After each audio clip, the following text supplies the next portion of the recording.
Assalamualaikum warahmatullahi wabarakatuh. Nama saya Rahmaida Alinsia dengan NPM 24510111009.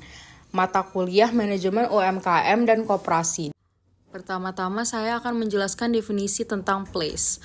Place dalam pemasaran merujuk pada distribusi, yaitu cara produk berpindah dari produsen ke konsumen, serta hubungan antar perantara dalam proses tersebut.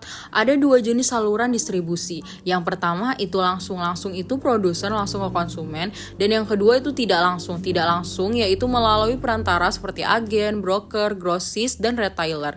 Dan beberapa bisnis juga menggunakan distribusi ganda, yaitu menjual melalui lebih dari satu saluran sekaligus.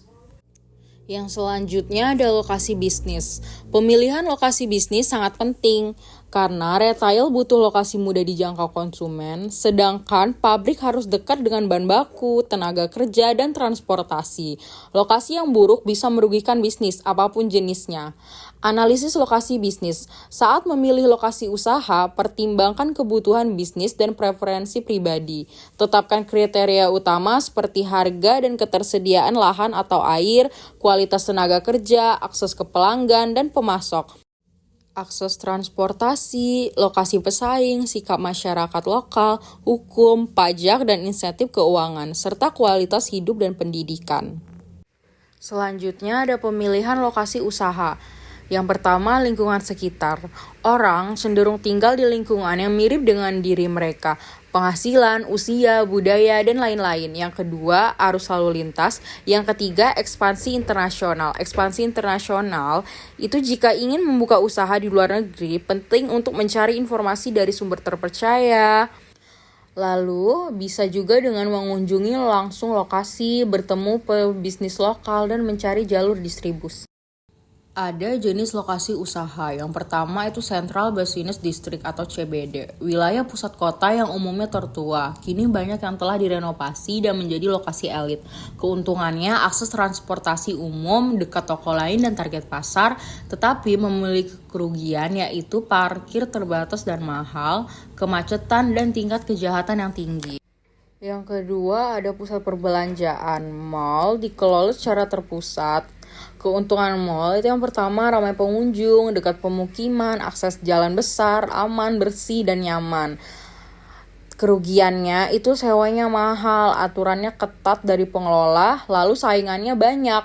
Yang ketiga itu ada lokasi mandiri. Toko berdiri sendiri jadi harus jadi tujuan utama pelanggan. Keuntungannya bebas atur jam operasional, sedikit atau tanpa saingan, parkir lebih mudah, sewa bisa lebih murah. Kerugiannya itu perlu promosi besar-besaran, tidak ada efek sinergi dari toko lain, dan kadang harus bangun tempat sendiri. Lalu ada lokasi bisnis jasa.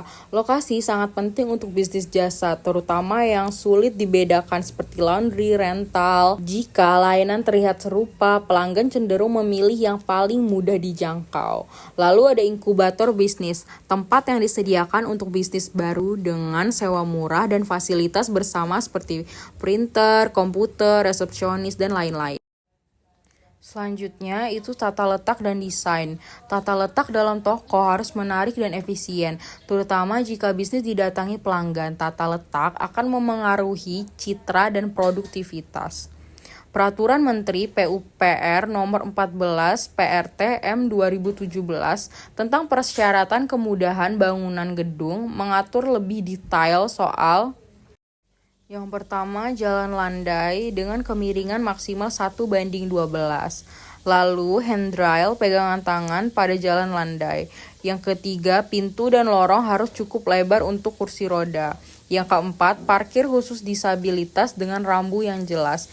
Dan yang terakhir, toilet, lift, tangga, dan fasilitas lain harus ramah disabilitas. Oke, next ada juga yang namanya proses layout.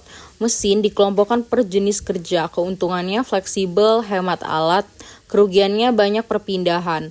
Lalu ada produk layout sesuai urutan produksi. Keuntungannya efisien, kerugiannya mahal dan tidak fleksibel. Lalu ada fixed layout, itu produk tetap, alat atau pekerja yang pindah. Keuntungannya cocok untuk proyek besar, kerugiannya biaya tinggi, waktu pengerjaannya lama. Lalu ada juga bisnis berbasis rumah. Kelebihannya fleksibel, hemat biaya, tanpa perjalanan, mandiri, minim gangguan kantor. Kekurangannya gangguan rumah, kesepian, kurang profesional, sempit, dan potensi masalah hukum.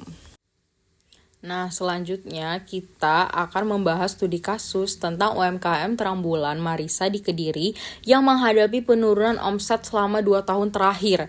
Salah satu penyebab utamanya adalah lokasi usaha yang kurang strategis, yaitu berada di dalam gang yang tidak ramai lalu lintas. Hal ini menyebabkan aksesibilitas terbatas. Pelanggan kesulitan menemukan lokasi usaha. Penurunan penjualan, dampak langsung terhadap omset dan keuntungan usaha. Bersumber dari IAIN Kediri. Adapun solusi yang dapat dilakukan. Studi lain menunjukkan bahwa pemilihan lokasi usaha yang tepat berpengaruh signifikan terhadap keberhasilan UMKM. Di sentra industri keripik pisang di Bandar Lampung, lokasi usaha yang strategis, penggunaan informasi akuntansi, dan modal usaha berkontribusi positif terhadap kesuksesan UMKM. Hal ini menunjukkan bahwa lokasi strategis memudahkan akses pelanggan dan meningkatkan penjualan. Yang kedua, penggunaan informasi akuntansi membantu dalam pengambilan keputusan bisnis. Dan yang ketiga, modal usaha memungkinkan pengembangan dan ekspansi usaha. Bersumber dari Metro Eprints. Dapat disimpulkan bahwa dalam kasus UMKM terang bulan Marisa, lokasi yang tidak strategis menghambat pertumbuhan usaha. Sebaliknya, sentra industri keripik pisang menunjukkan bahwa lokasi yang tepat dapat meningkatkan keberhasilan UMKM. Oleh karena itu, pemilihan lokasi usaha yang cermat sangat penting untuk kesuksesan bisnis. Terima kasih. Wassalamualaikum warahmatullahi wabarakatuh.